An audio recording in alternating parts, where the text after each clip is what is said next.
Well, some tense moments today in Waikiki after a fire broke out near the upper floor of a high-rise condominium.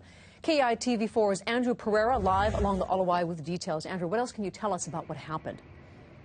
Well, Laura, we know that this fire began on the 18th floor, and as I step away from the picture, we have a good shot of the building here. It's the King Tower of Liliuokalani Gardens. Now, that's on the Diamond Head end of Olawai Boulevard. And luckily for all involved today, the flames did not travel too far.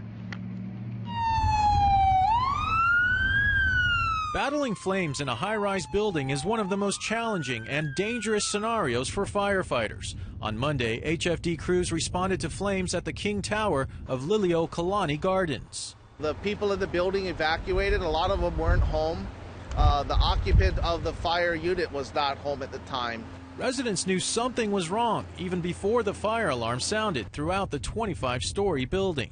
I thought I had something burning on the stove, actually, and looked around. I didn't have anything, and then saw smoke coming out the window from upstairs. Came downstairs and looked up, and there was fire coming from the 18th floor. Since the mid-1970s, all high-rise buildings on Oahu above 75 feet are required to have a sprinkler system. Hotels and commercial high-rises were retrofitted with sprinklers by the late 70s. Built in 1984, Liliuokalani Gardens had sprinklers built in. The fire was controlled by a sprinkler head in the room where it began. It appears that it began in the living room. Although the fire was controlled quickly, about 1,500 gallons of water from 5 sprinkler heads caused damage to adjacent apartments. Blake Smith lives underneath the apartment that caught fire. Yeah, I haven't seen it yet, but supposedly down through my apartment. So we'll see what the damage is when they'll let us in. The water did not stop at Smith's apartment. It quickly entered an elevator shaft and rendered 2 elevators useless. I have no problem walking upstairs. You're on the 25th floor, though. I know, but that's all right. It's exercise.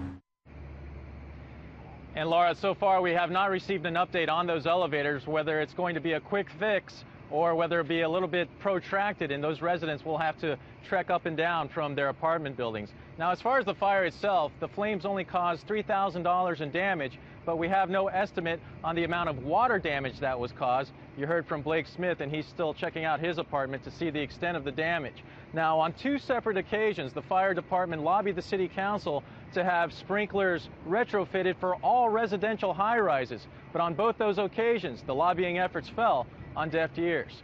So that's the latest from Waikiki today, where the big story was the suppression of this fire because of that sprinkler system, and of course the terrific job done by Honolulu firefighters. Laura, back to you. All right, thanks a lot, Andrew.